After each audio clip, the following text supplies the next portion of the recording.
Très chers camarades et amis, en ce début d'année, le comité directeur de notre parti forme pour vous-même et pour vos familles respectives ses vœux de bonne santé, de prospérité, de longévité, de réussite dans toutes vos entreprises et de fidélité aux idéaux patriotiques, démocratiques, humanistes et éthiques de l'UPRN.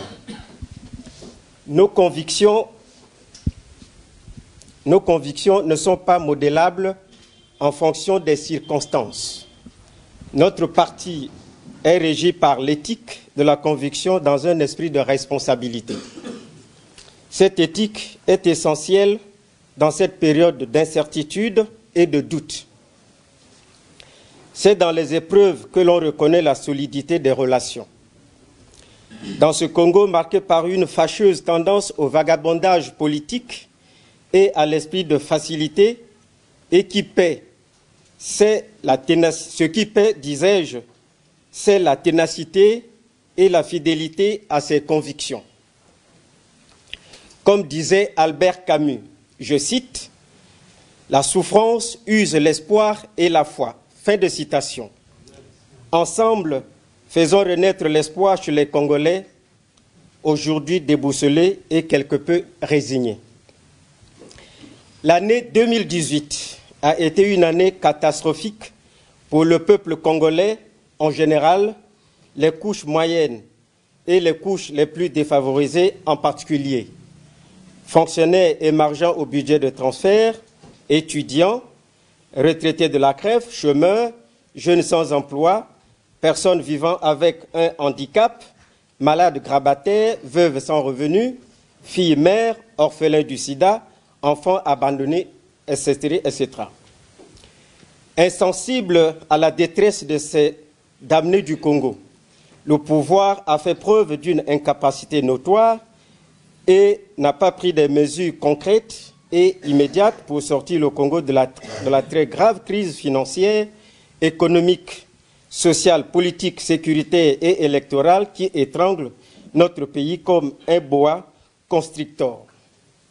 Il attend passivement tout d'un hypothétique accord de programme avec le FMI, alors qu'il y a des mesures urgentes et fortes qu'il peut prendre lui-même, comme par exemple la suspension momentanée des nombreuses institutions politiques, budgétivores et inutiles comme le Sénat, le Conseil économique et social, le Conseil supérieur de la liberté de communication, la Commission nationale des droits de l'homme, le médiateur national, le Conseil national du dialogue, le Conseil consultatif des sages et notabilité traditionnelle, le Conseil consultatif de la société civile et des organisations non gouvernementales, le Conseil consultatif des personnes vivant avec un handicap, le Conseil consultatif de la jeunesse, le Conseil consultatif de la femme. La réduction du nombre des ministres et la suppression des postes de ministres d'État. La réduction des salaires faramineux alloués aux ministres, aux parlementaires, aux membres des bureaux des conseils départementaux et communaux, aux préfets, sous-préfets, aux directeurs généraux et aux cadres des entreprises publiques. La réduction des fonds politiques du président de la République. La suppression des salaires fonctionnels illégalement alloués aux membres du bureau politique du PCT et aux autres responsables des instances dirigeantes de ce parti. La suppression des exonérations fiscales exceptionnelles ou discrétionnaires. La suppression des prêts gagés sur le pétrole sous la forme des prépaiements ou d'avances à court terme, conformément aux recommandations du FMI. La suppression des paiements par anticipation et des dépenses non prévues au budget. La suppression des dépenses d'apparat et le coût d'arrêt à l'esprit de fête et de jouissance cher aux dignitaires du pouvoir. Les audits de la CNPC, de la CORAF, des grands travaux, des opérations de la municipalisation accélérée, du Trésor, des impôts, de la douane, du port autonome de Pointe-Noire, du Congo Télécom, de Eker, des ressources financières générées par le bois, du produit des privatisations, etc., etc. La nationalisation des sociétés écrans, Africa Oil Girls Corporation, Likwala SA, Sphinx Bermuda, Énergie Congo, Orion Oil, Socotran, etc. Le rapatriement au Congo de l'argent public détourné et placé dans des comptes privés dans des pays étrangers et dans des paradis fiscaux. La réalisation d'un recensement rigoureux de tous les agents de l'État pour débusquer définitivement les nombreux fictifs et l'instauration d'un fichier unique fonction publique solde force publique. La mise en œuvre de mesures concrètes et immédiates de lutte réelle et non en parole contre la corruption et l'impunité. Ces mesures fortes contribueront, à n'en point douter, à atténuer les effets nocifs de la crise gravissime que traverse actuellement le Congo. Au lieu de cela, le pouvoir multiplie les manœuvres de diversion pour tenter de faire oublier sa responsabilité dans l'effondrement actuel du Congo. Plus grave, défiant la volonté générale, il refuse obstinément de convoquer le dialogue politique national inclusif que toutes les forces vives de la nation congolaise et toute la communauté internationale appellent de leur vœu. Pour justifier ce refus incompréhensible d'un vrai dialogue politique, il prétend que ce dialogue serait, d'une part, à l'instar de la conférence nationale souveraine de 1991, une occasion de déballage sur la gestion du pouvoir et d'autre part, un stratagème astucieux inventé par l'opposition dite radicale pour renverser les institutions en place. Il s'agit là, bien évidemment, d'une affabulation et d'un procès d'intention. Le dialogue politique national inclusif est une opportunité. Pour l'opposition réelle, il est aujourd'hui l'unique bonne solution pour sortir le Congo du chaos actuel. Il est un appel à plus de bonne gouvernance et à plus de justice sociale. Il est un passage obligé. Il rassemblera sans exclusive l'ensemble des forces vives de la nation, notamment les représentants de la mouvance présidentielle et de ses alliés, les représentants de l'opposition dans sa diversité et de ses alliés, les représentants des associations de la société civile, les représentants de la diaspora congolaise et les représentants des individualités de l'intérieur et de la diaspora. Ce dialogue fondateur a pour objectif général de construire de façon consensuelle et pacifique des solutions idoines et fortes pour chacun des défis majeurs auxquels le Congo est confronté aujourd'hui, à savoir la crise sécuritaire et le retour à une paix véritable et durable sur toute l'étendue du territoire national en général, sur le territoire du Pôle en particulier, la crise financière et économique et le redressement des comptes internes et externes, la fracture sociale et l'instauration d'une véritable justice sociale, la moralisation de la vie politique et de la vie publique, la refondation de la gouvernance, la promotion d'une économie nationale diversifiée et fondée sur le savoir, la protection de l'environnement et la promotion du développement durable. Pour être porteur, ce dialogue salvateur devra déboucher sur un compromis politique dynamique entre la mouvance présidentielle et la mouvance oppositionnelle. Ce compromis portera sur l'ouverture d'une période de transition dont la durée sera décidée d'accord parti, la mise en place d'un gouvernement de transition dirigé par une personnalité forte de l'opposition réelle, le président de la République étant de la mouvance présidentielle. Ce gouvernement sera chargé d'appliquer les décisions souveraines du dialogue.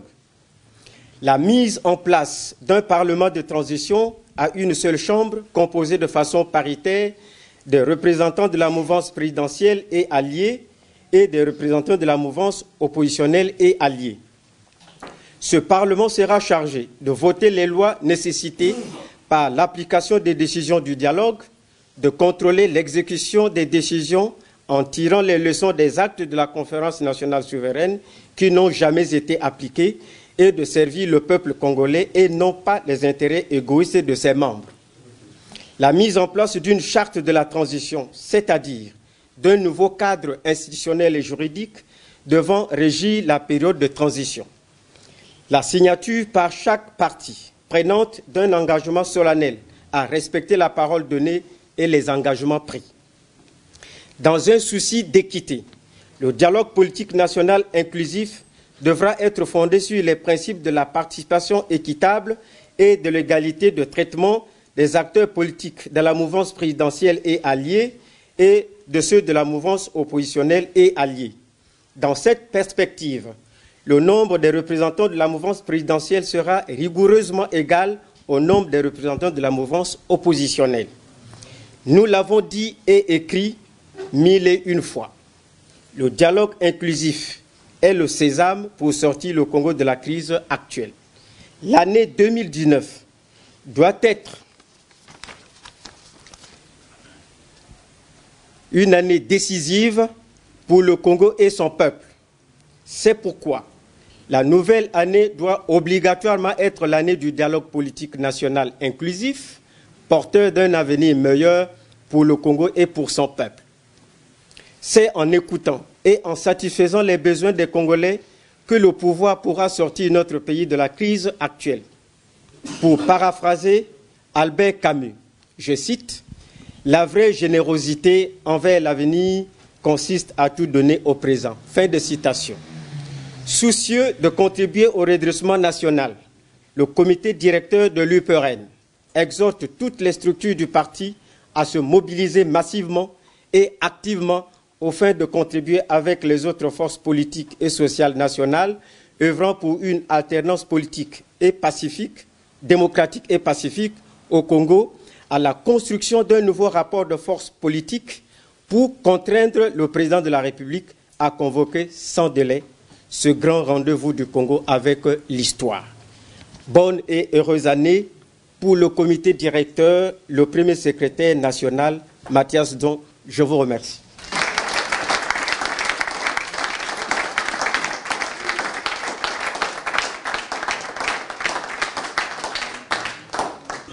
L'année 2019 doit être une année décisive.